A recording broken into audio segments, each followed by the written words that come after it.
Yeah. All right, morning everyone. So we made my extended fashionably late deadline. We got to full house before 10:15. I'm gonna ask you to get seated, the media to set up, because we're gonna go straight into it. Like I said, I'm really committed to trying to ending on time despite the fashionably late start. Political party representatives, members of the diplomatic corps, media, good morning to you all, and welcome to the LGBTQIA Elections Town Hall 2025. This is the second time, the second electoral cycle for which SASOD has launched a manifesto and held a town hall. In 2020, I recall because it was the day immediately after Mashramani. Mashramani was on a Sunday, and we held a town hall on Monday, February 24th, a mere week before the elections, on March 2nd. And we thought to ourselves that it was such a rich experience. What we needed to do the next time we did something like that is ensure that we did it much earlier than a week before the election, so we could see some more impact from the town hall itself. And the elections came a little bit earlier than we expected, but we did our best to try to make sure we had this in the month of July. Of course, we had to wait until nominations day to see who was sufficiently on the ballot, and we also needed to launch our own manifesto as early as possible to give the parties as much time as we could give them to consider our priorities for inclusion in their own manifesto. I'm happy to announce as well that on the 16th of July, we launched the Ghana LGBTQIA manifesto right in this room to the media. And all the parties here, the 5 of 6 parties here represented, we have met and engaged them on the manifesto. In one case, I know one party has already launched their manifesto. But I'm happy to say as well that our discussions, our proposals were generally well received. This is really an opportunity to get into the details. Many of you know we have 10 priorities on the 6 broad themes, which include law reform, very important for LGBTIQA human rights, justice, equity, diversity, and inclusion training, because for our communities, it isn't just about the availability of services, it's about ensuring that homophobia and transphobia is not a barrier to accessing services. So training and sensitization becomes important. Inclusive education, quality mental health care as an urgent need, given Guyana still remains one of the highest, has one of the highest per capita rates of suicide in the world. And we know that sexuality issues and our communities are very much affected by that. Economic opportunities for all, and in terms of social protection, emergency housing to deal with the issue of homelessness. I'm pleased again that in the 2025 electoral cycle, the Ghana Press Association is partnering with us to host this town hall as they did in 2020. And I'm especially pleased to have the newly elected president of the Ghana Press Association, Iva Wharton, join me here this morning as my co-host, co-moderator for today's town hall. In fact, she's practically going to be running the whole thing.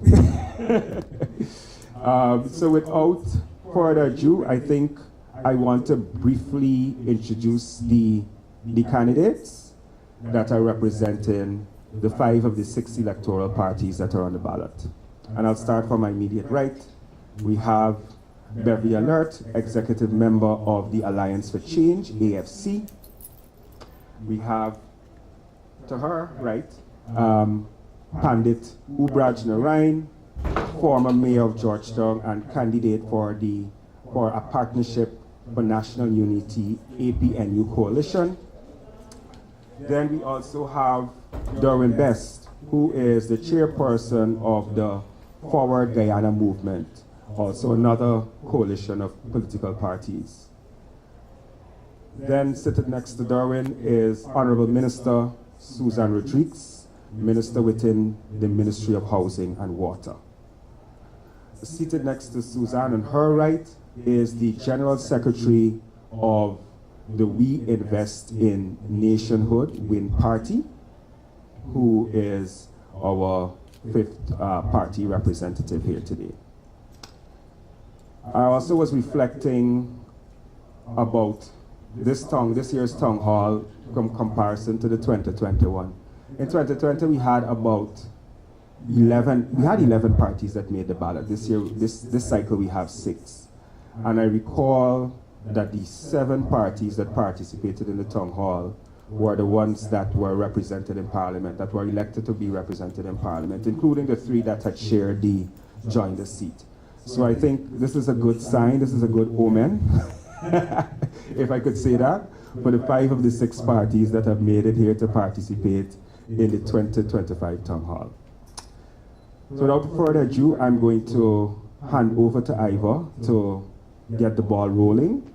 Our plan is to have just 5 rounds of questions. We're going to ask the candidates to be very brief in their responses, no more than 2 to 3 minutes. I know that's a challenge for politicians, but please do your best, because we want to be able to get through our 5 rounds of questions and then give an opportunity for us to the media to ask questions and the special invitees as well. I'm going to ask the media that since this is a town hall and not a press conference per se, that you ask a general question that all 5 candidates can answer, which will follow the format that we have prescribed. We don't want targeted questions to particular candidates on this particular occasion, right? So I'm going to hand over the mic to Iva now to get started.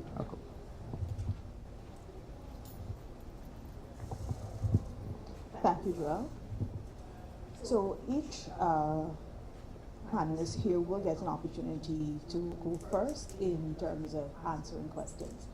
My first question is to the Alliance for Change and Miss Alert. It says, Guyana is the last remaining country on the South American continent and in the minority of CARICOM countries that still retains its colonial-era law criminalizing same-sex intimacy.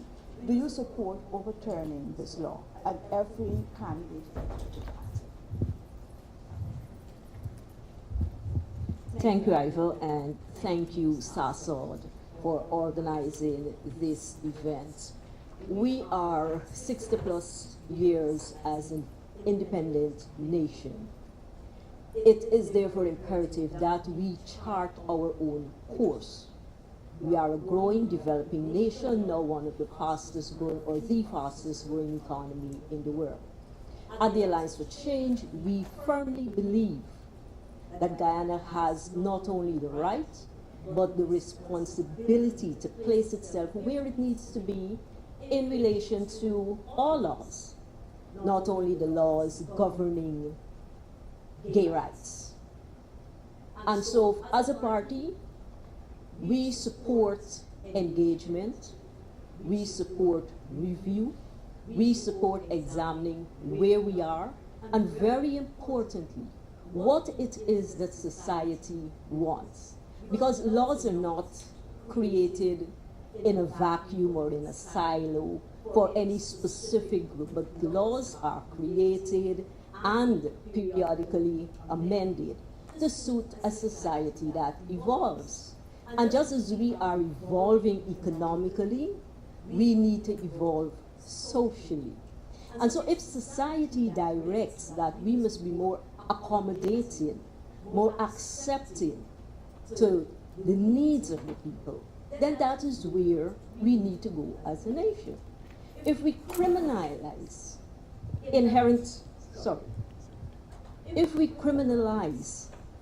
inherent behavior, because science has showed that gay behavior is not only something that might be learned, but something that an individual may be born with. How can we criminalize something that is developed in the womb? We have more serious issues that we can criminalize. Our penal system is already overtaxed.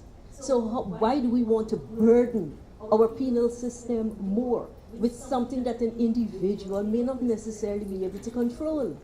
And so as the Alliance for Change, we support review, we support let society, all of society, have this discussion, have the engagements, lead us to where we want to grow and develop as a nation. I'm just going to ask everyone to hold the mic as close as possible so we could get good audio on our live stream, and we also have the media here. Good morning, everyone. Thank you again to have the APNU on this platform this morning. However, I will answer the question directly that was asked. About repealing the colonial era law, that is a must for the a Partnership for National Unity, APNU. Repealed outdated colonial laws, and also we will look at the list of discrimination, and there are a lot of laws in the current country which need to be repealed and need amendments. So yes, we will go down that road, and society, I believe, after much consideration, it's a very long time now that this group or organization is fighting the way forward to get the rights, and also it will not only repeal the laws, but we will coincide it with the United Nations policies, international policies. So that is a must for the APNU, and we will engage, we will have a discussion on further discrimination that affecting this organization as a sector of society. Thank you. Good morning, Dorwain Bess for Guyana. Again, thank you for giving us the opportunity to be on this panel. Our view on this particular issue is, yes, we do support repealing and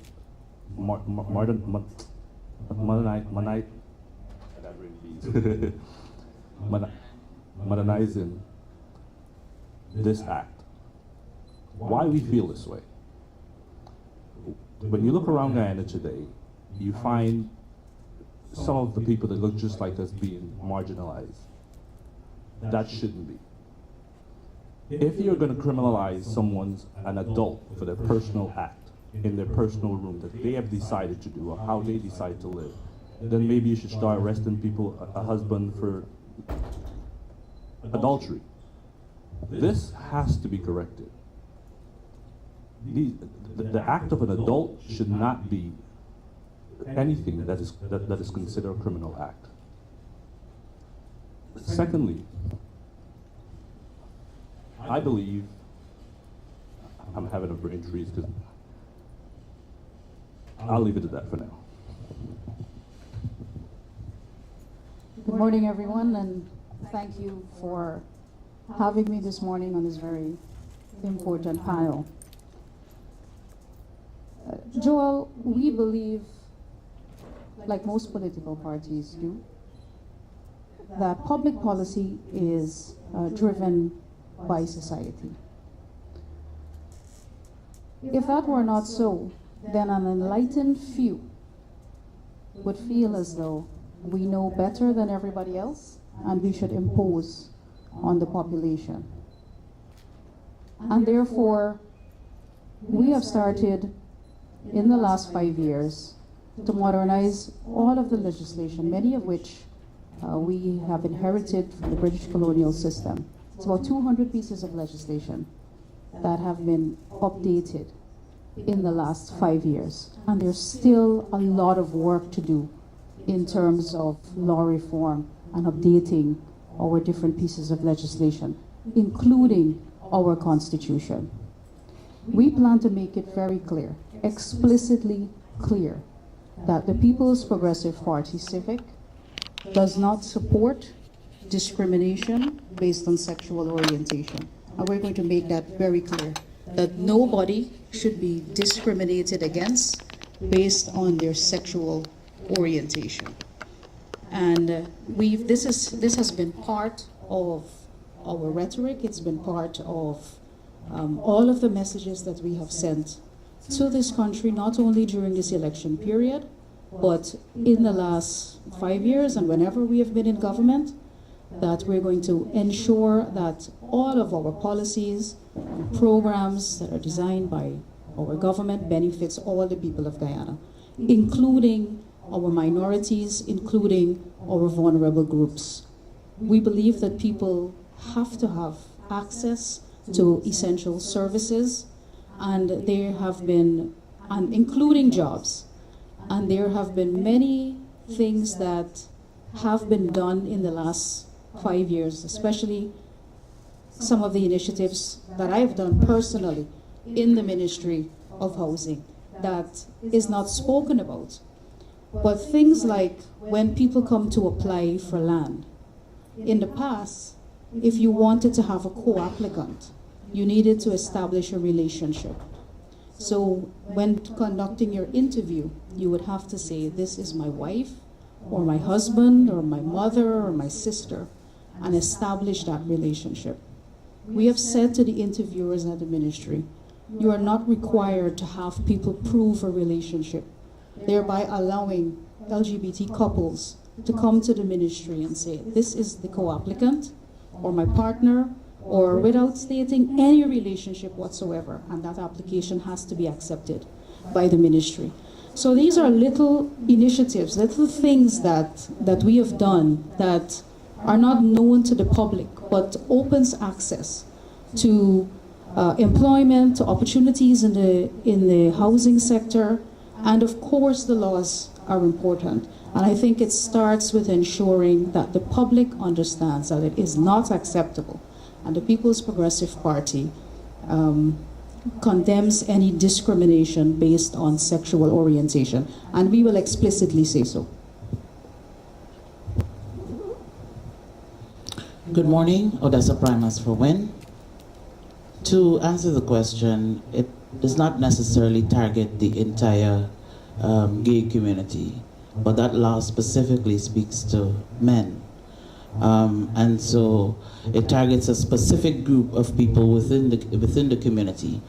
And to answer the question as it relates to reform, I do agree that not just this law, but a number of, as I would have discussed in the meeting that we had with SASOD, a number of laws need to be revised. But one of the very important things is not just the revision of laws, but consultation with the stakeholders involved.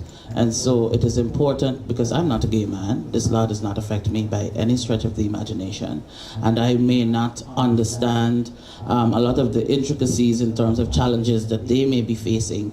And so it's one thing to say that we're going to reform the law, and it's, of course, as it relates to reform, in very many instances, as a society, we tend to think that we know what these people need, whether it is the gay community, whether it is children, whether it is women. And I believe that as a party, we feel, that it is important to engage and to have consultations with these people. So it is not a government changing, revising, or reviewing a law, but as a people, as the stakeholders, you get to have a say, so that when we are finished with the revision, all of us are happy and are able to coexist as a result of the decisions that we came up with together. So I would say reform, yes, but inclusivity in terms of consultations with stakeholders, not just for this specific law, but all of the other laws that needs to be reviewed. Thank you. Thank you very much. The second question, we will start with the Partnership for National Unity. And it says, would you stand with the 72% of Guyanese voters who support passing a law ensuring workplace non-discrimination protections for LGBTQIA plus people? Non-discrimination, you said? Okay. Well, for a fact, I know within this party that we don't discriminate. We have no kind of policy of discrimination within the party. And the partnership of national unity,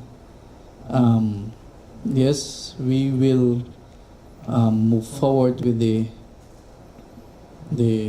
repeal of legislation, and we will move forward policies and so on for this organization or this sector of society, because we feel that it is too long this sector of society have been marginalized, and we as a political party have not seen 23 years of the PPP government, then 5 years of David Green's administration.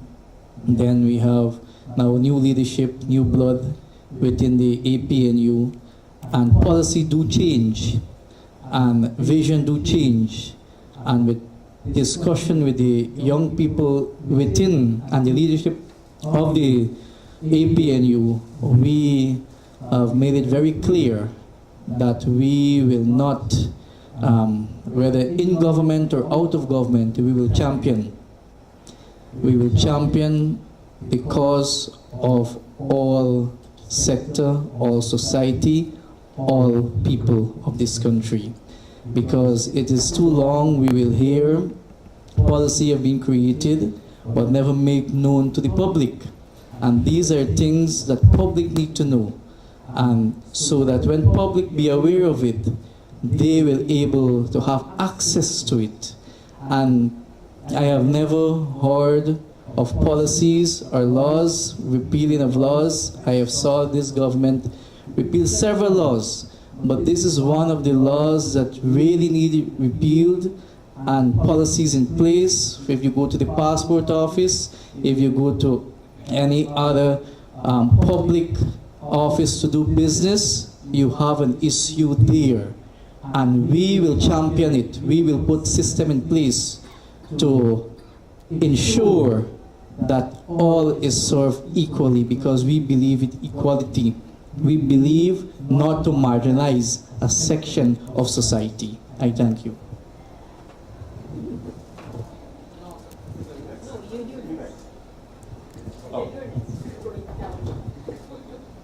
One of the reasons it's kind of difficult for me to answer some of these questions today is because I was pulled and I wasn't able to meet with my team. But the answer, yes, we will support bringing discrimination to an end, because, like I would have stated earlier, Guyanese should be treated as equal. And at the end of the day, going back to what I said earlier, putting laws in place, removing the old antiquated laws and bringing us to the 21st century, adapting other policies from other countries, should be something that should be addressed in Guyana. I thank you. So, having having access to work, access to jobs, that's a human right, to be able to take care of yourself, to be able to earn, to be able to provide for your family. And nobody should be denied access to a job or access to work.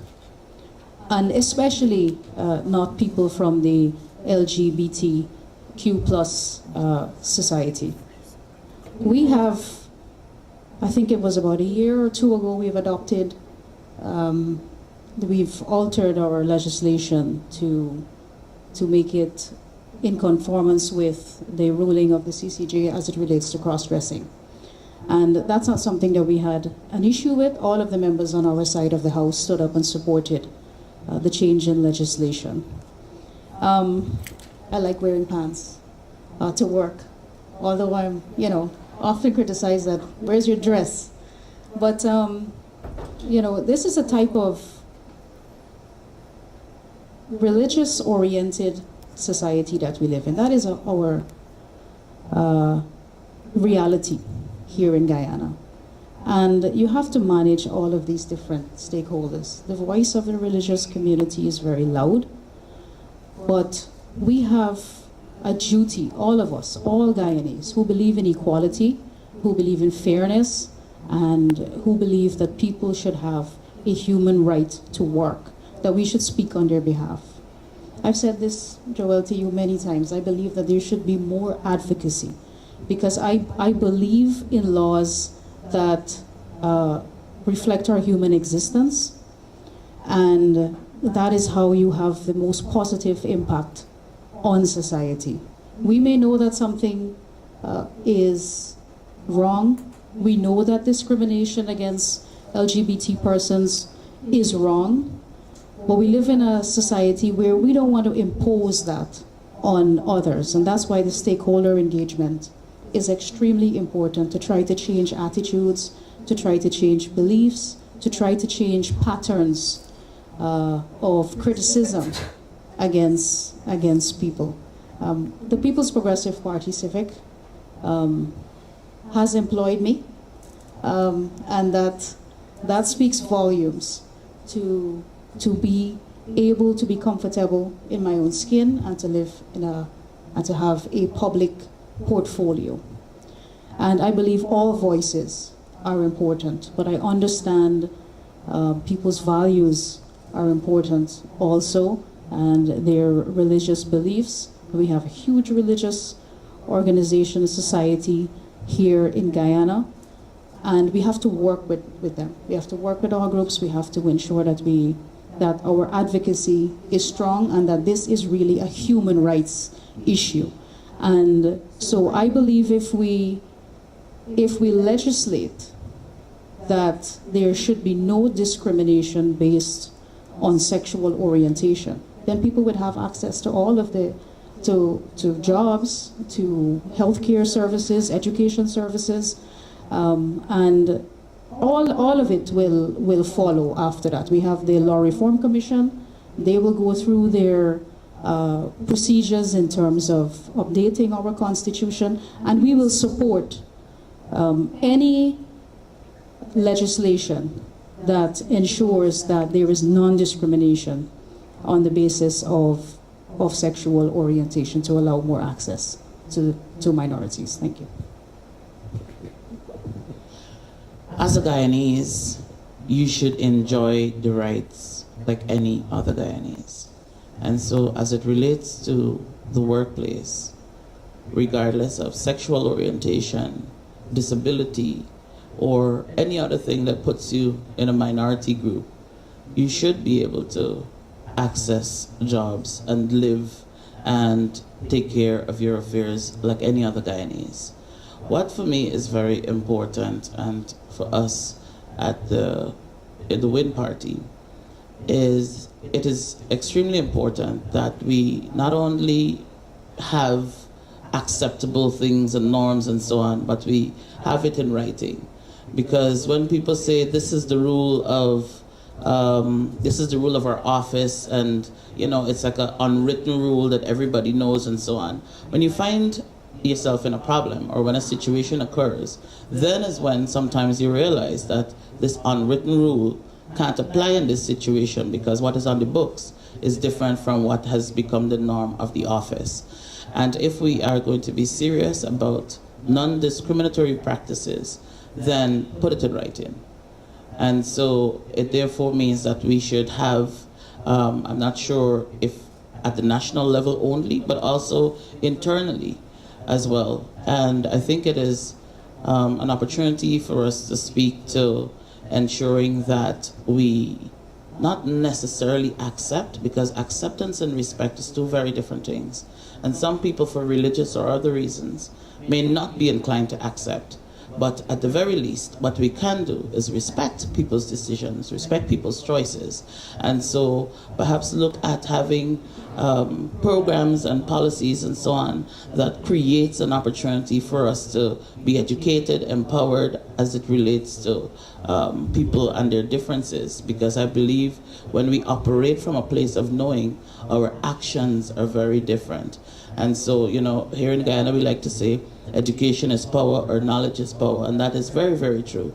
And so I believe with that constant educating, that constant informing, that constant messaging being put out there about respecting people, respecting their differences and respecting their choices, even outside of the policy being in place, our mind will be different. And when our mind is different, our actions are different, and we are able to be a better person to each other.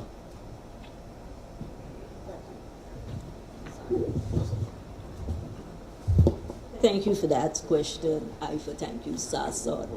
Oh, sorry.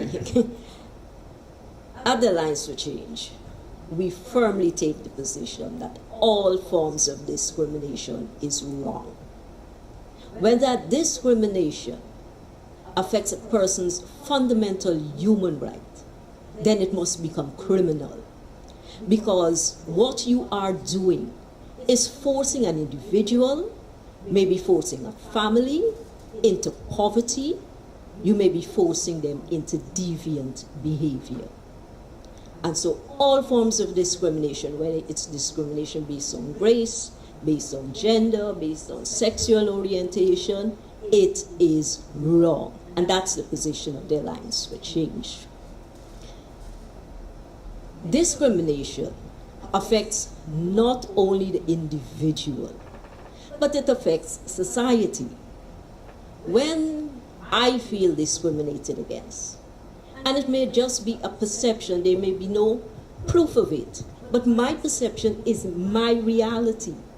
And so we as a society, we need to move beyond a law that says do not discriminate.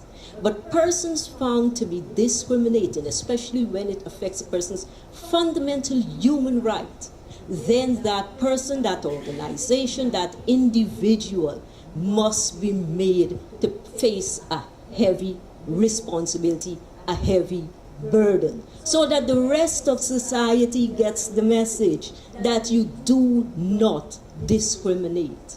We must have systems in place that not only says do not discriminate, but encourages people who feel they are discriminated against to approach the law, knowing that they will be protected, that their rights will be guaranteed.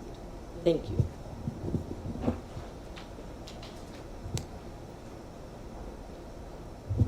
Thank you. Our third question, and we will start with Forward Guyana Movement.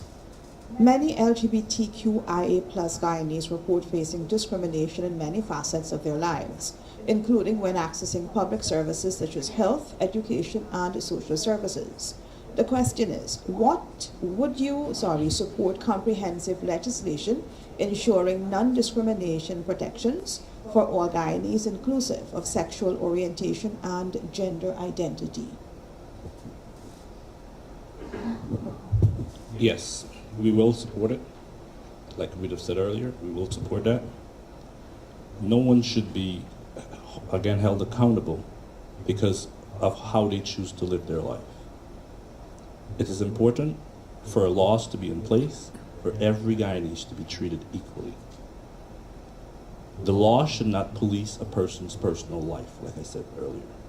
So essentially all of this fall under the same concern, where Guyanese should be treated equally based on their personal choice. And that is our position on it.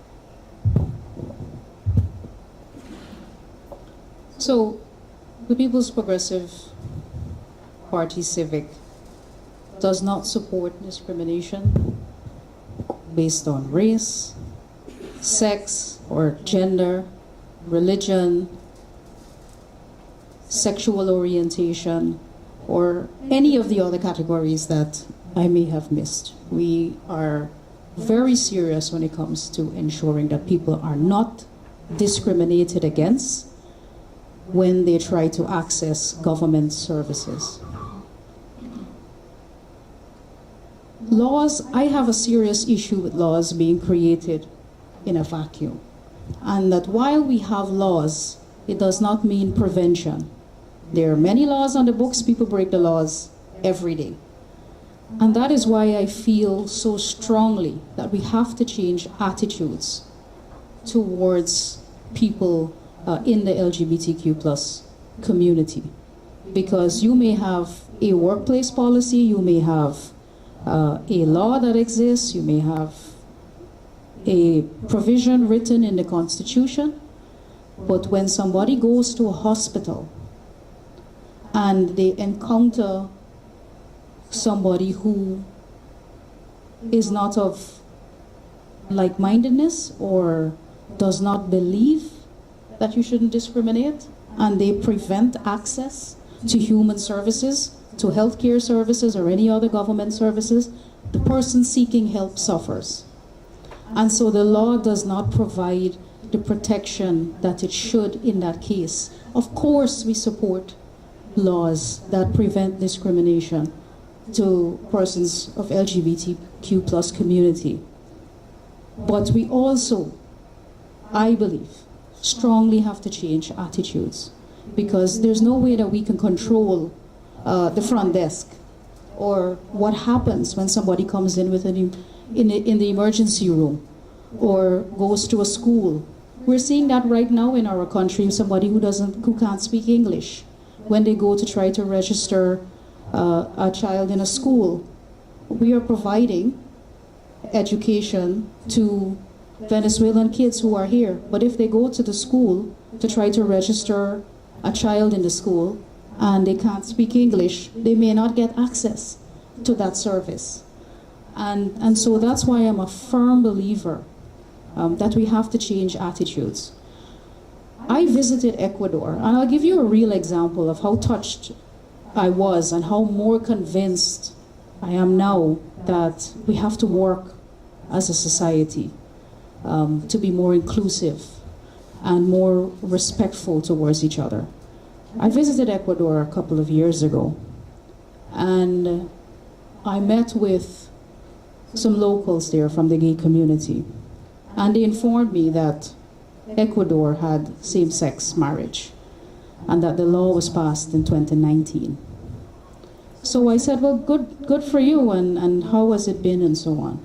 And they said to me, a group of people from the LGBTQ community said to me that they do not know a single gay person who has gotten married since the law was passed in 2019, because it still is not safe in Ecuador for gay couples to hold hands and walk down the street.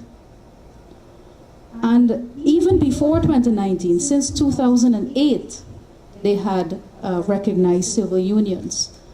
And so what kind of quality of life do the people of Ecuador have with laws so progressive that they have recognized same-sex marriage, but the people in the LGBTQ community do not feel like they can access that right or that privilege because society condemns it? And so that's why we have to work so hard. All of your questions, I can say, of course, we support legislation, or we support all the public policies that would ensure that people have access to services, that we condemn discrimination. But we have to change societal attitudes for people to feel a part of our society and to feel inclusive, and also to feel like they can access services, they can access a job, they can go to the clinics or the hospitals, they can go to the schools and not feel that they are a minority, but they are a Guyanese who is entitled equally under the law to all of the services from the government. As it relates to discrimination generally, we can change as many laws as we would like to change. We can come up with the greatest of policies. We can have awesome projects. But the important thing, and the thing that we seldom focus on changing, is culture. And the culture of the Caribbean, for the most part, Guyana being no exception to the rule, has not been very pro LGBT at all. And that is the reality. And unless we start to look at what we can do, what projects, what policies, what messaging we can have that says, you know what, we're an inclusionary society. We have made provisions for persons regardless of how they look, how they sound, the way they do things. It may be differently, but we should have some degree of empathy for every single group. We should have some degree of acceptance for every single group in our society.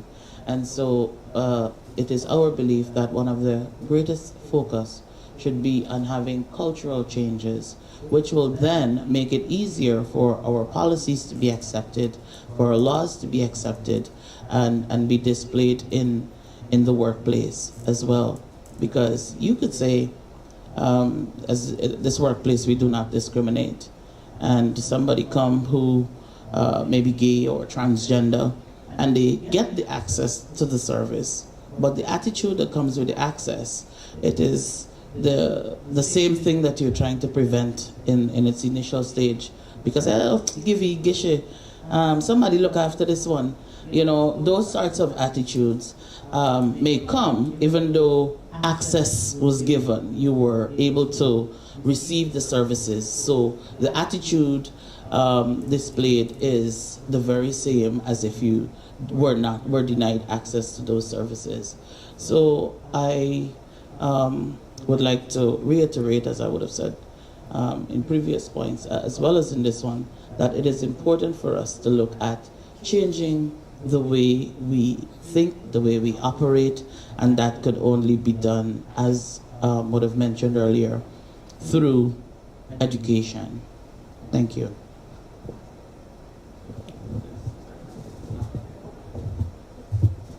Thank you.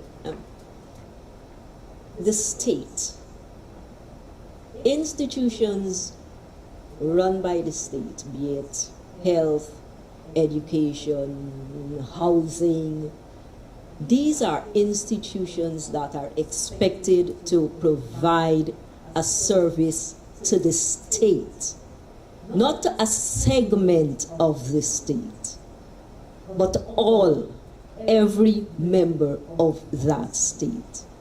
And that calls for professionalism. And there is where the Alliance for Change is of the firm belief that our public servants must be trained to provide a professional service. They're not there to judge, but to provide a service. And so the resources needed to help public servants understand what is their role, what is their responsibility, their conduct. There is where resources must be placed. And again, it comes back to the individual accessing or trying to access that service. They must feel comfortable that if they're not satisfied with the quality of service, if they believe, if they are of the view that they were discriminated against because of any reason, they must have recourse to file a complaint and to see that complaint followed through and to be satisfied that their complaint is addressed. It is not just a matter of, I'm afraid to go in there, I don't like how they treat me, and you go off into a corner and complain. We cannot change society if people feel that it makes no sense to complain. It makes no sense to tell anyone how you feel mistreated. And so the state, the management of the state, the government, has a responsibility to ensure that they put systems in place where persons who feel discriminated against for any reason believe that they have a place to go to lodge their complaint, and that complaint will be addressed in a satisfactory manner. Thank you. It's okay. Well, on the note on the question, and we spoke earlier about the repeal of act and legislation and all these things, but the APNU make it very clear that if we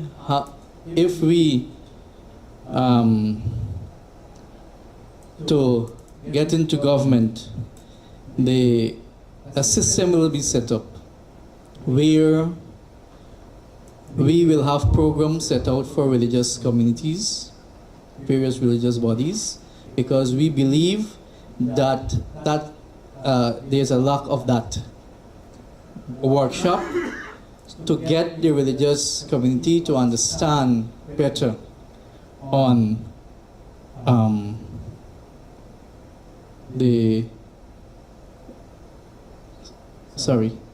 to get them understand better on dealing with transgender and sexual orientation and so on. And we went on further with, like everyone mentioned, consultation and so on with different other sector of society to come up with a comprehensive anti-discrimination bill, right? Which will target national anti-discrimination, protects people from discrimination based on sexual orientation, gender identity, and gender expression, including protection in the employment, healthcare, housing, and public service. We went on also to have discussion on implementing policies to ensure the LGBTQIA inclusive healthcare, and this one is very important, including mental health services, HIV prevention, and hormone therapy for transgenders, which we don't have. We don't have. And this is what we have put together as a partnership of national political party. So, for example, when you come to the comprehensive anti-discrimination, we are not only talking about human rights, but we are talking also about religious beliefs. Because where you have Good Friday, that where you can't sell alcohol and all of these things, we have put together that for every religious holiday, that will be something we will look at too. That's a part of discrimination. For Diwali, Pagwa, Idwala, Eid, and all these national holidays, the same will goes for them. So we will come up with that. I thank you.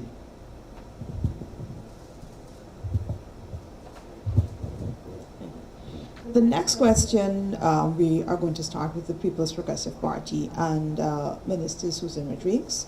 First responders, social workers, and healthcare workers are often at the front lines of administering state services to LGBTQIA plus people. The question is, would you support a mandatory ongoing training program in the public service to ensure LGBTQIA plus people can access state services without facing discrimination? Thank you. So definitely, the People's Progressive Party Civic would support workplace policies, laws, public policy that ensures that there is non-discrimination when people from LGBTQ plus community comes to access government services.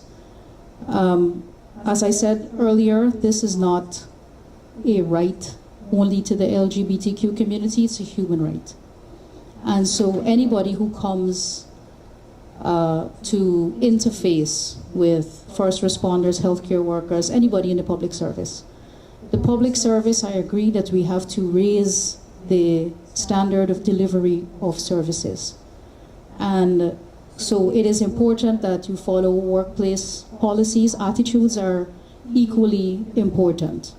And understanding that all are equal under the law.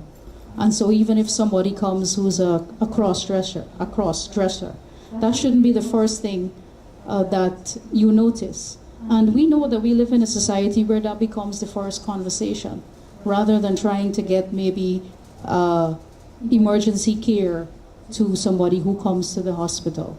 We often have a breach of confidentiality, so that even if somebody is treated in the public health care system, it becomes public knowledge. You know, if somebody is affected by HIV or AIDS or something, it becomes a talking point. And so that's why we have to raise the level of service, public service, so that people are not reminded every single day that they're different. Whether they are Afro-Guyanese, or whether they're a cross-dresser or a member of the LGBT community, their existence must not be that they are reminded on a daily basis that they are different. That's the type of society that I would like to see us have here in Guyana, and that's the type of world that I would like my kids to grow up in, where we are not first identified for our difference, but our differences are respected, and it must not be what defines us. And so, in response to your specific question, definitely we would support policies that ensures that there is non-discrimination based on all of the categories that you've outlined.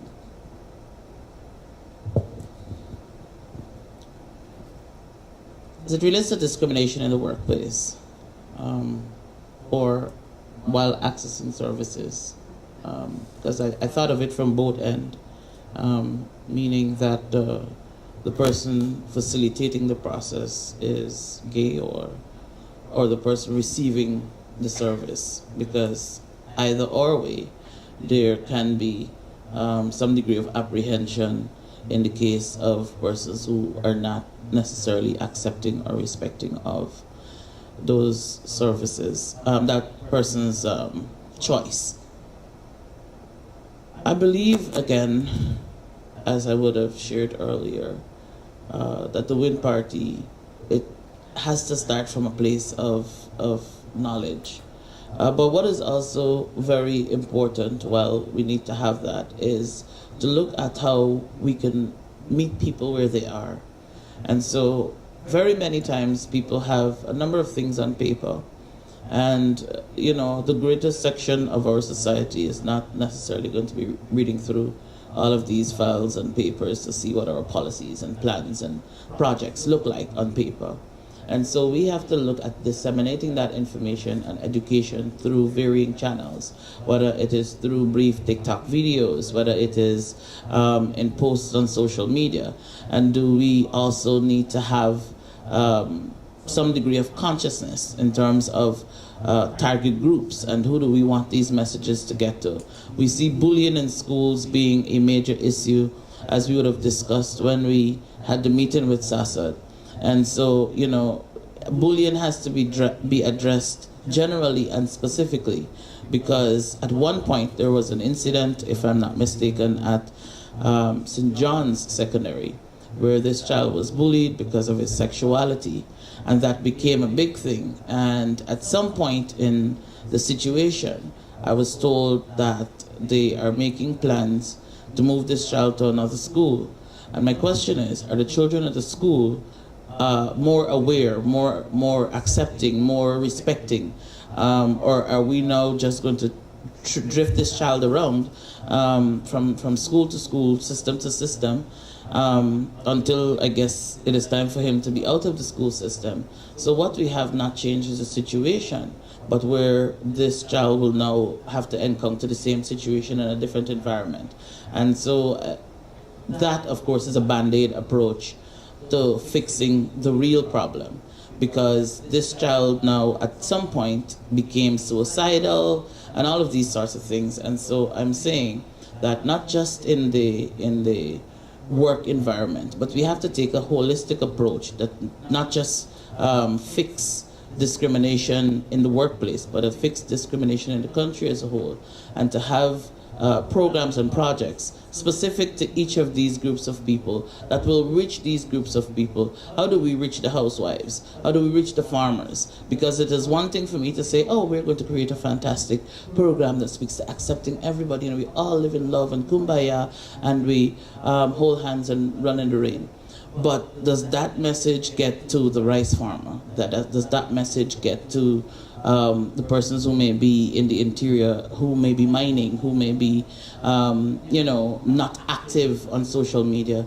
And so it comes back to ensuring that we not just look at what the message is or what it is that how we would like to put out those messages, but to look at our specific target groups in a breakdown and come up with ways and means to reach all of those people in the way that they can be reached. So while an approach should be had ASAP, because I cannot understand why we must boast of being the fastest growing economy and of having advanced significantly as it relates to physical infrastructure, when mentally we are still in the same place as we were in the 90s, in the 80s, in the 70s.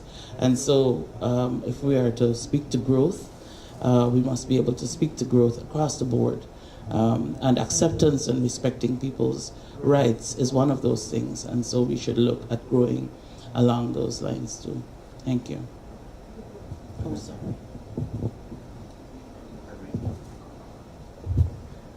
We're trying to get this order. Iva, I think I may have answered your question in my prior comment. Continuous training is an absolute must. We have now in Guyana, every day, however many times a day, persons jumping in a helicopter to go offshore. And I'm using this as an example. And every time before they get on that helicopter, they have to watch a safety video. When they returning from offshore, they have to watch a safety video. They have to go through that. So if it comes a time and a need where public servants, service providers have to go through a pledge to remind them of the fundamental rights of all people, then maybe that is where we need to go. Because at the Alliance for Change, we see LGBTQ plus people as human beings first and foremost, entitled to all their rights. The right to coexist peacefully, the right to work, the right to assemble. So all their rights as human beings must be protected. They are not lesser human beings. They have equal rights, must be afforded equal opportunities, must be treated equally.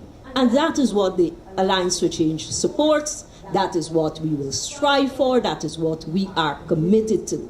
And as I said, if it comes down to a daily routine of public servants reminding themselves that human rights are to be protected regardless of what the person looks like, regardless of how they worship, regardless of how they dress, if that is what it takes, a daily routine like a mantra for them to repeat, then that is what we will do to ensure that the human rights of every citizen of Guyana is protected. Thank you.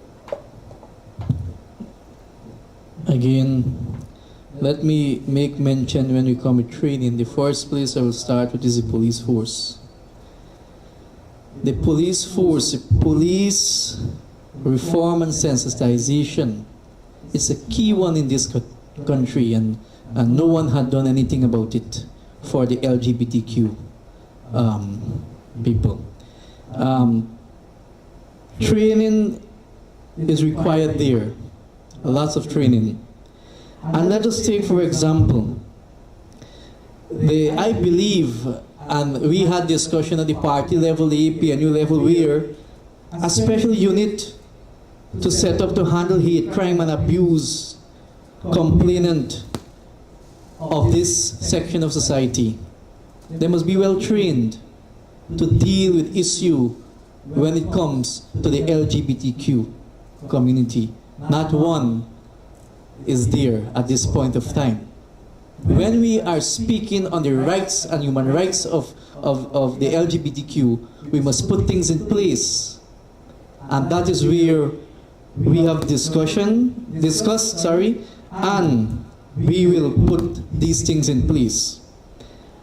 At this point of time, where is the advocacy beside SASOD and other organization of the LGBTQ? If they do not advocate or do not make representation for themselves or do not push for a workshop or something or a town hall meeting, nothing of such will happen in this country. How would you able to sensitize the population where we only have about 800,000 people in this country, which we can get much done now?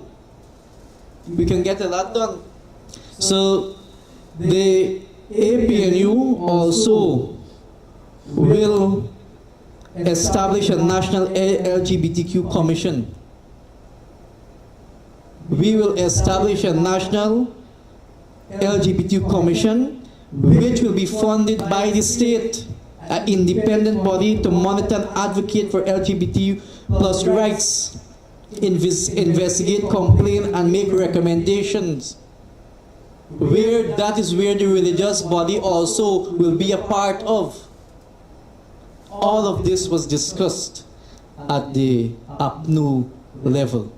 And that is the way we will move forward. When we speak on policies, when we speak on laws, we have to start somewhere. Because the policies and the laws will take forever, like we see. But we have to start somewhere to give the LGBTQ representation in this country. And that is where we stand. Thank you. Thank you again. Rel has been a friend of mine now for, what, 6, 7 years? And I wanted to get back to the concern of discrimination. Discrimination doesn't just start and stop with LGBT. Discrimination is an overarching problem in Guyana. One of the reasons I am sitting here today, one of the reasons this movement was formed is because of discrimination. And we cannot end or fix discrimination unless we correct the culture. And the culture is leaders must lead with example. So if you're asking for the police officers, for the medical team to show up and to be there to support, if the leaders are not demonstrating, if the leaders are not standing there and saying, these are the policies, these are the culture that we would like to change, how can the people that is working below them follow? Again, what the LGBT has been faced with is only part of the problem in Guyana. So yes, the culture is what needs to change in Guyana, where Guyanese are treated equally across the board. At no time, anyone should feel less than a person because of their race, because of their ethnicity, because of how they choose to live their life. So I am in full support in what this movement is calling for. Thank you.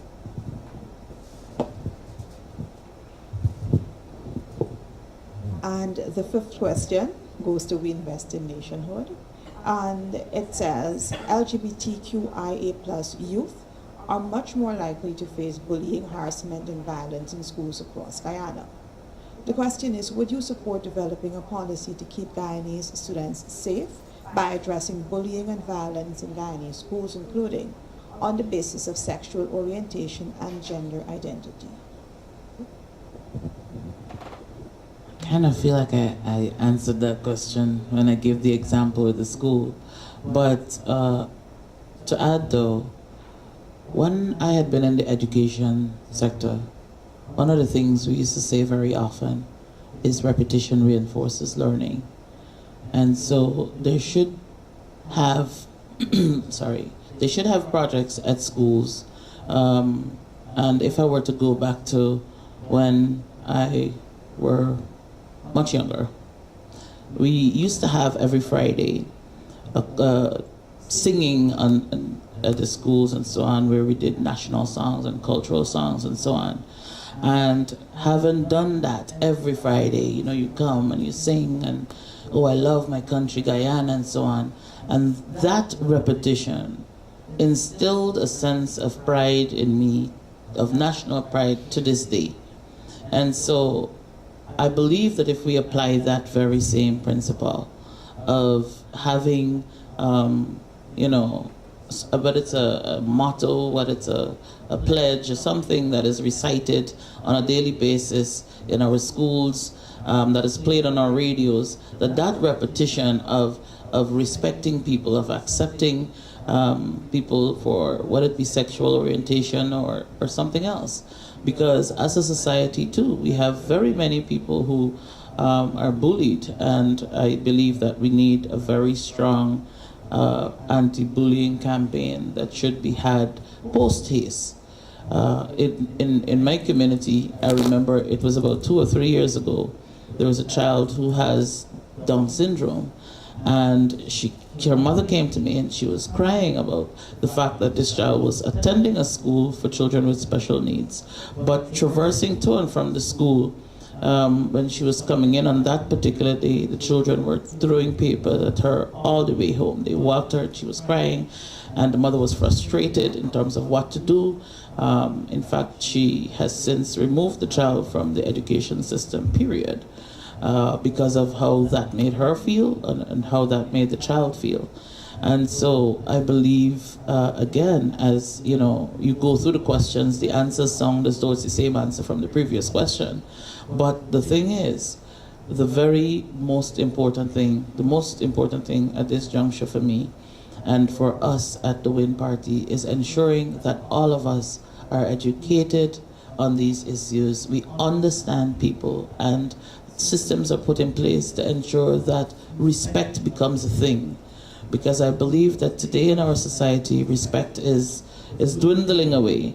So people feel very emboldened, especially with social media, where you don't have to interface people with people. They feel it's okay to come and to attack people and to say very degrading things about people, because in some cases, I may never have to face you. I may never have to see you. And so with that, and that is carried, especially when it is done by personalities who are very popular, who are very liked, or who may be attached to a specific organization, whether it is a political organization or a religious organization. And so I believe that bullying has been encouraged and has been supported. And so that is why here, especially in Guyana, it continues, because you find very many times when persons are bullied, if you are part of the organization of the person doing the bullying, then it is not a problem. It only becomes a problem when you are the victim. And I believe that we have got to come to a place where right is right and wrong is wrong. And right isn't based on who's doing it or who's saying it, and vice versa. And so I believe that as a people, we have got to make a conscious effort to ensure that we correct even our own people, because we cannot move from where we are to where we need to be if we are going to allow ourselves to be held in these positions, to suppress what we know to be right based on an organization. So yes, and as the mic went around, an additional thing that I remembered and that I talked about, and I may ruffle a few feathers here, but it's okay, is the fact that education needs to be had on both sides of the coin, not just society, but in the LGBTQ community as well. Because in very many instances, you find attitudes and behaviors being portrayed, especially now on social media, that puts the LGBTQ community in a negative light to our people as well. And so you find, because as a society, as Guyanese, we like a whole group. So somebody from the PPP may do me something and I just say the PPP, because that is the way Guyanese speak. We group people. So it may not be all LGBTQ community persons act in this way or treat people this way. But because it is done by a particular individual in that society or individuals, the entire society is painted in that light. So we have got to look at education in a number of ways to ensure that we're all on the same platform, so that nobody from the community who, people might be afraid to have an interaction or a discourse of some sort with a certain person from the community, because they feel like, you know what, I'm going to be attacked, I will have to put up with some sort of confrontation, which may not be the case at all. It may be specific to someone else. So I believe that as a society, when we speak of growth, when we speak of acceptance, and when we speak of moving forward as a nation as it relates to accepting people, to accepting their rights, and to accepting their freedoms, because of course all of us should be able to enjoy those freedoms. Freedoms should not be boxed or limited to any specific group. So I believe that if we are going to grow together, then all involved needs to be able to be reached, to be educated, to be empowered, so that we can move forward together. So it's not just the people going ahead and the communities behind, or the community ahead or the people behind. So yeah, thank you.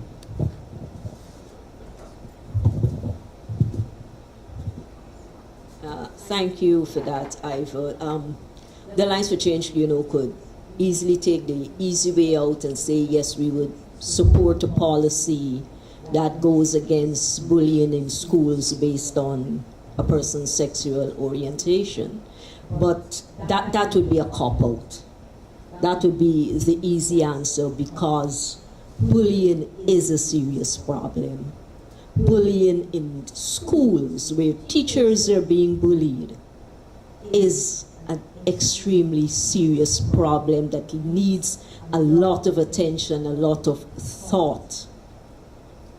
Imagine a child, let us say 7, 8-year-old child, who is not aware of their sexual identity, but is just living according to their emotions, to their feelings, and it may not conform to what society would want to describe as straight.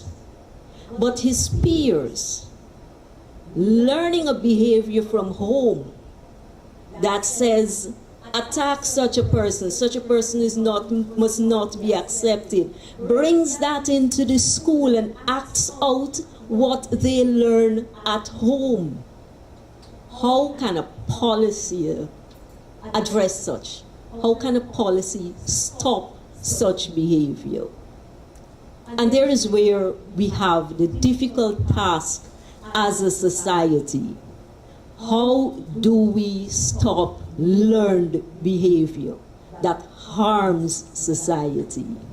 Because a lot of homophobic tendencies are learned outside of the school. They're learned in the homes.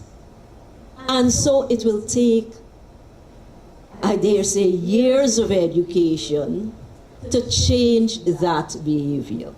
And so for us, it goes beyond a policy document.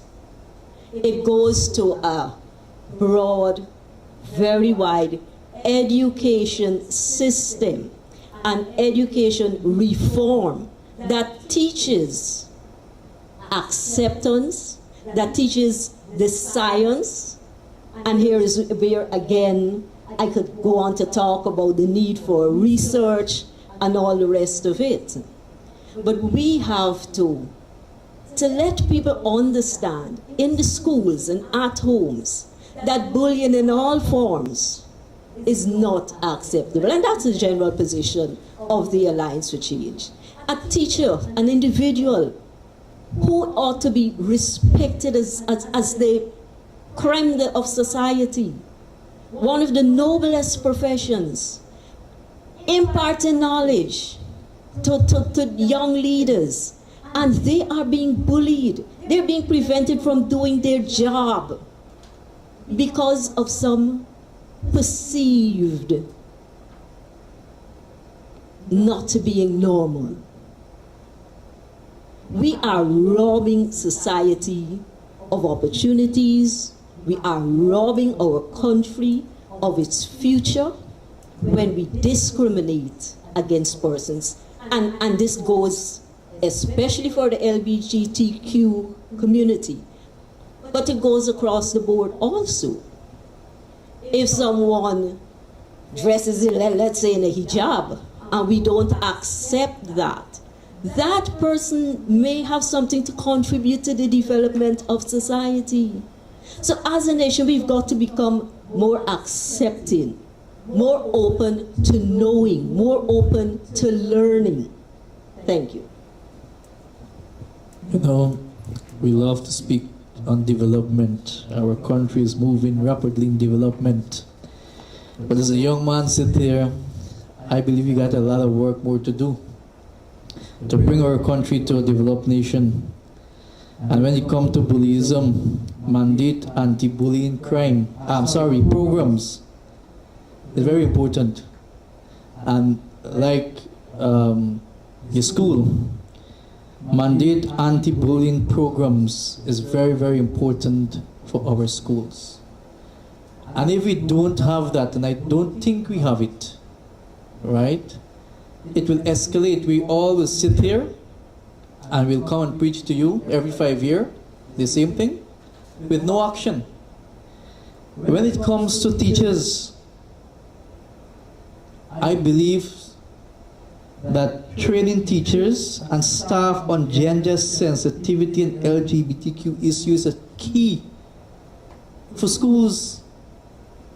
You can't just train teachers and put them in school when you got all these issues on your hand to deal with as a developed nation.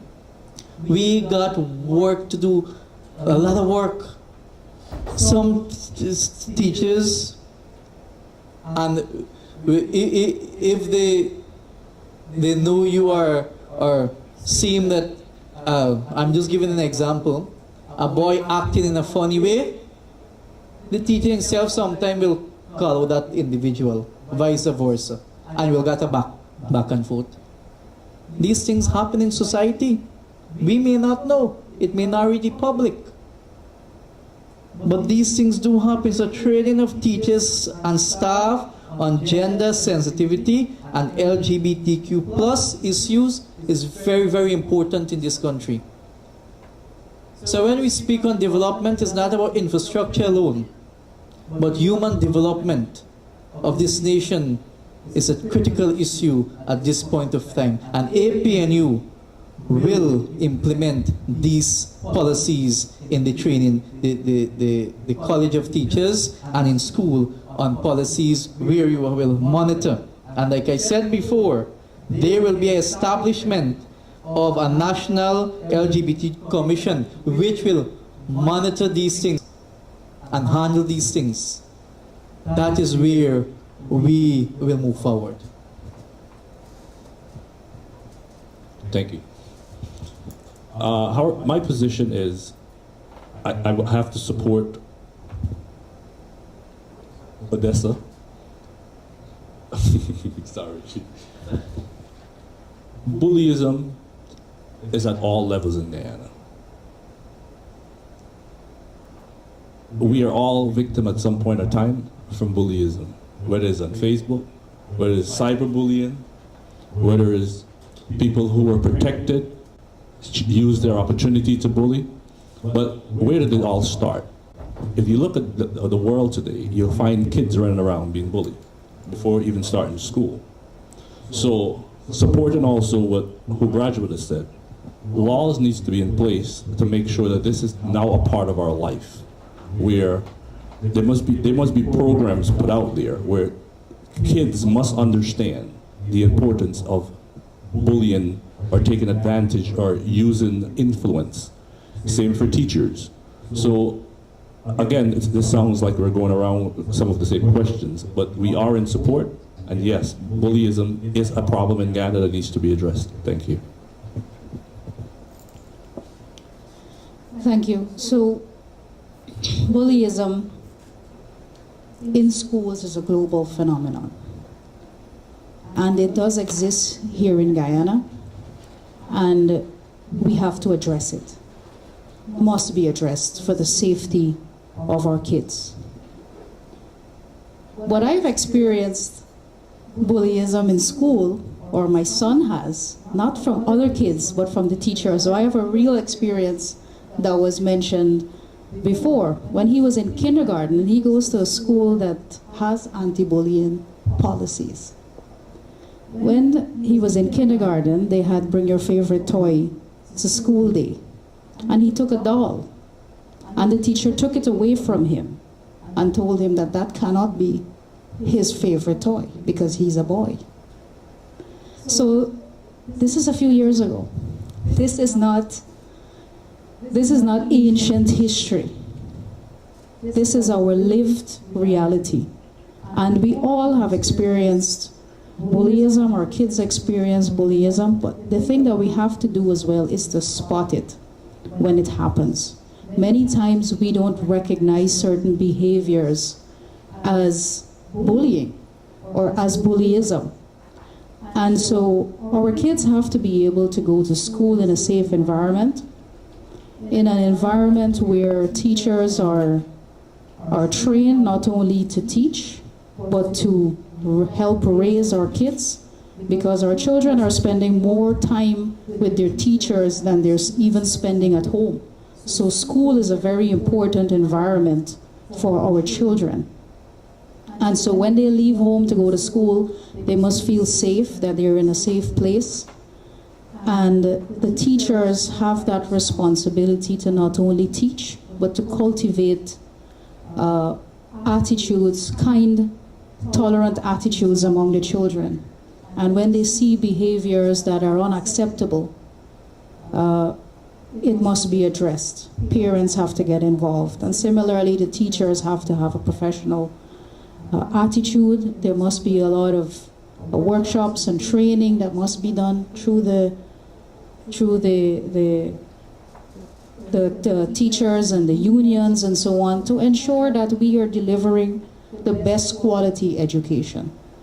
I am part of a government and a political party, the People's Progressive Party, Civic, that is investing heavily in education. We're ensuring that our children are going to school in a safe environment. They have a physical infrastructure. We're investing in textbooks. We're investing in training of teachers to deliver quality education. But we have to do more. There's more work to be done. We've acknowledged that. We are acknowledging that there's more work to be done to ensure that our children receive a high quality education, but that they do so also in a safe environment, and that they grow up to be productive adults that can contribute to the development of our country. And parents have a responsibility as well at home to ensure that we instill these values in our children, because if we don't, we take those same attitudes and behaviors in the school, and then it becomes a real problem for the teachers to address, when the parents should be helping to address some of these behaviors. So children come and they say all kinds of things that they hear in their own households. And so as a society, I know a lot of the speakers on the panel has referenced the government, and I know that government has a responsibility to ensure that our laws are updated, that we have policies that clearly speak towards non-discrimination, sexual orientation, identity, members of the LGBTQ+ community. But societal attitudes have to change as well. And as a collective, not just as a government, but as leaders, all of us here, as leaders, have a responsibility to work in our homes and to work in our communities to help to change attitudes, to help to change our culture, for people to be kinder. But all of us, when we drive on the roadways out there, it's unbelievable the amount of road rage that we see on our roadways. So people's attitudes when driving cannot be legislated. It is behavior. And so we have to change that culture. Everybody's in a rush. And where I'm going is more important than where you're going. That's the attitude that we have. And so all of these things, as a society, I long to see Guyana move towards being a kinder, more tolerant society, a place where all of us are equal under the law. That is my firm belief, and I believe that we can get to that place. So, and these panels like these, forums like these, are what are instrumental to ensuring that we have these conversations, because for many people these conversations are difficult conversations. It's not conversations that we've ever had within our households or with our parents, and we're afraid, as though we talk about gayness will turn our children gay and these kinds of things, instead of teaching them that there are people like this who exist in our world and they're human beings first. And so I applaud SASOD, I applaud you, Joel, the Guyana Press Association, and everybody who were instrumental and who have worked over the decades, I should say, in our country to help to influence our laws and to help to change societal attitudes towards the LGBT community and minority groups. Thank you.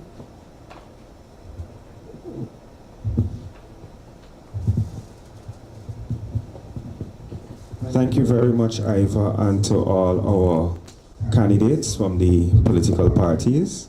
I didn't think we did too badly for time, having a panel of 5 politicians. I was tempted to be timekeeper, but I kept it chill. I must give those of you here at Hermiston Lodge with us an opportunity to at least ask the panel one question. And I'm going to ask for the responses to be under a minute, so we could get out of here before lunchtime. So I'm going to ask the media representatives present here if there's a question that you have for the entire panel. We're doing town hall format, so no targeted questions for particular parties or particular individuals. You could probably talk to them after on the sidelines, but a question that for the entire panel. We only have one working mic, so if you do have a question, Media Corps, I'm going to ask you to come forward to ask it, your name, media house, and then I'll pass the mic around. Anything from the media? If we don't have a question from the media, I will take one question from you, Iva. Well, you're media as well, right, yes, this is the whole point. So, so you don't have to get up, I could bring a mic to you. You're on camera already. My question is in relation to our Civil Unions Act. I know that we made some changes to it recently, but it still recognizes one man, one woman in a relationship. It does not cover persons in same-sex relationships. I know that there was a mention of persons not having to prove a relationship to apply for land together. But outside of a will, there is no protection for persons who are in same-sex relationships. If a person dies, if they want to have a separation, it becomes very problematic. In the case of a death, the family is who benefits from the property. In the case of housing, because the land is now jointly owned, they will get the land, but nothing else. What would, for each of you, what would you do to ensure that persons in same-sex relationships are covered under the Civil Unions Act?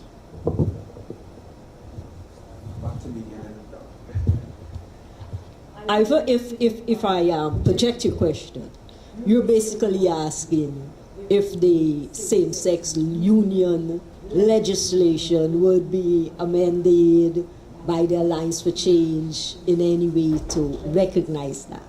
And it comes back to something I would have said earlier. What it is that society wants.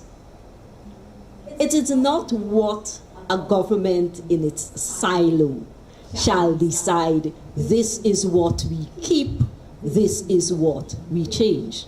There is the Law Reform Commission, as was mentioned earlier, and the whole exercise of examining legislation and how we intend to change legislation.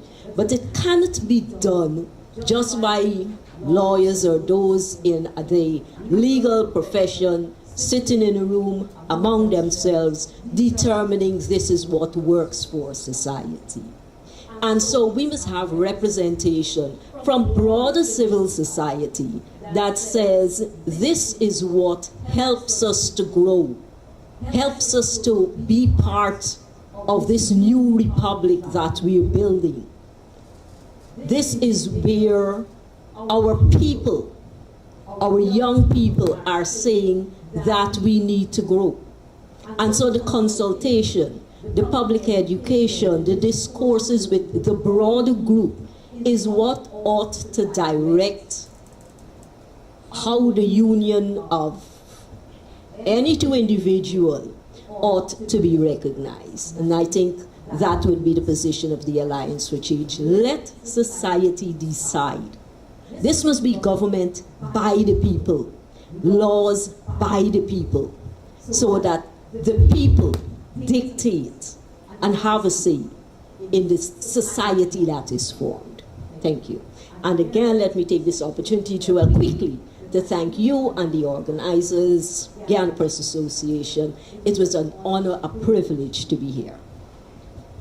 Thank you, Iva. Again, I will go back to one of my answers I gave earlier. Establish a national LGBTQ plus commission. We will able to make recommendations of policies and changing of laws, so that there again will be the outline in one of the work of the LGBTQ Commission. And again, thank you again for the invitation on the APNU behalf, and we look forward for further engagement. Thank you. Thank you. I believe we will support laws being put in place to protect properties, but it would involve the broader society and the legal minds. So wherever that can be met, we will support it. But it will need the involvement of the broader society and legal minds to put that framework in place. Thank you. So I think if we have laws that do not discriminate against the basis of sexual orientation, gender identity, and so on, I think the others will follow. I mean, we still have archaic laws that criminalizes same-sex intimacy, and we're talking about civil unions. So it's a big step, and all of the things that exist in between where we are now and where we hope to be, all of those have to be addressed. And I know that SASOD is an organization that is very realistic in your goals on how you plan to tackle these hurdles as we work our way to absolute equality for members of the LGBTQ plus community. But even in the absence of laws that grant certain rights and protection, we've been able to do things, like I mentioned, through the Ministry of Housing that would allow partners to inherit or to own property jointly without having to establish their intimate relationship. Recently also, we passed the new Family Violence Act, which gives protection to same-sex couples who find themselves in domestic violence cases or is abused by their domestic partner. It gives protection again to not only heterosexual couples, but same-sex couples. So our thinking is aligned. We know where we have to go. And there are many steps that we have been taking to get there and to help change our attitudes and culture towards people of the LGBTQ plus communities. Because if somebody in a same-sex relationship goes to the police station to make a complaint that they're a victim of violence in their home, then the police have to act. There's a law in place to protect them. So similarly, all of our legislation, our constitution, all of them are subject to review. And you have a party, the People's Progressive Party Civic, like I said, that will make our views explicitly clear that we do not condone discrimination based on sexual orientation. You will have that commitment from our party, the General Secretary. I think you spoke with him, Joel. I had a conversation with him. He's in agreement with that the party will be explicitly clear that we condemn discrimination based on sexual orientation. And so you have a partner that is willing to work with the LGBT plus community to change attitudes, to gradually have a society in which people are more tolerant, where members of the LGBTQ community can exist in peace and will have equal protection under the law.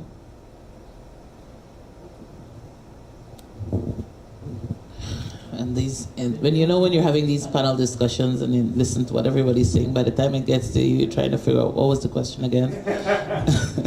So what was the question again? Protection for same-sex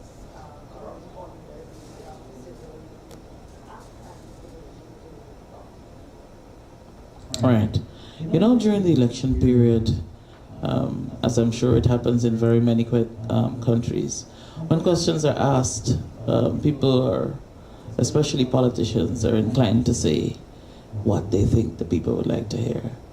I, however, do not come from a political, could not be classified as a politician per se, but I'm new, so I'm not a politician. But what I would like to say is that in as much as change needs to be had, the process by which that change takes place is not necessarily as simply put as you would have been hearing.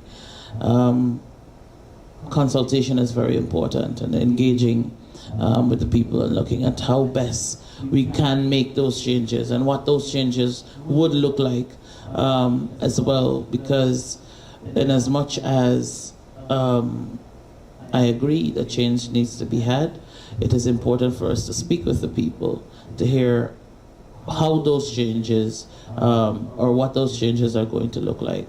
So I think that is very, very important. But it is also equally as important, not just the specific organizations or laws, but to look at what other policies different agencies can put in place that don't necessarily need to come from the very top. That you can have within specific organizations that could seek to address these issues. Because sometimes what we look for is the big solution, when as an agency, as an organization, you are able to make changes from within that organization that will then affect the way people in that organization specifically is able to function. So even at the ministry level, changes could be had within those ministries that will then benefit the people, so that we don't have to look at discrimination because of same-sex. If you go to, let us say, the Ministry of Health or the Ministry of Education to access any service, because they, meaning the ministry specifically, or that organization specifically, has amended the way they conduct business, the way they offer services, who has rights or access, what could be changed at that level as well. So I think that in as much as we want the bigger agencies and so on to pronounce, and I do agree that with consultation those pronouncements should be had, that we should start to effect change at the level that we are at. Because very many times we think big process that takes forever with all this bureaucracy and red tape and hopping and skipping across things. And so I think if we are serious about the change that we wish to see as it relates to the LGBTQ community, as it relates to minority groups that are being discriminated against, then we should start to make those changes in the smaller groups that we belong to, in the smaller agencies, in the smaller organizations, so that by the time the change is made on a national level, we are able to understand and appreciate the process even more. Thank you.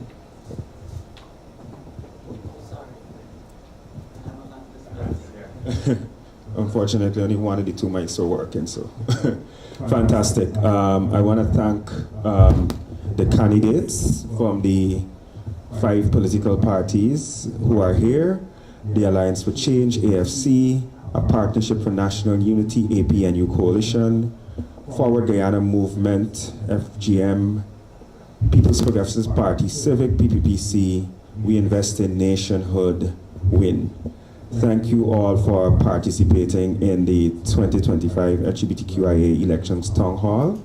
Even in the context, I know some parties are still to launch their manifestos. I hope this conversation, if it hasn't been had internally within the parties yet, contributes towards some of these commitments making its way into your manifestos, which I know will be public soon as well. And I hope, most importantly, beyond September 1st, that we could continue the engagement and not only promise that these issues will be addressed, but work together.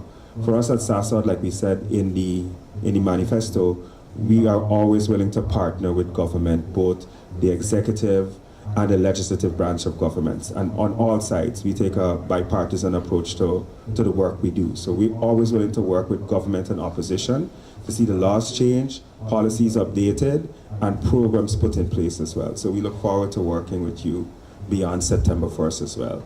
I want to thank especially the Guyana Press Association for agreeing to co-host this elections town hall again with us this year. Thank especially the media corps that is represented here.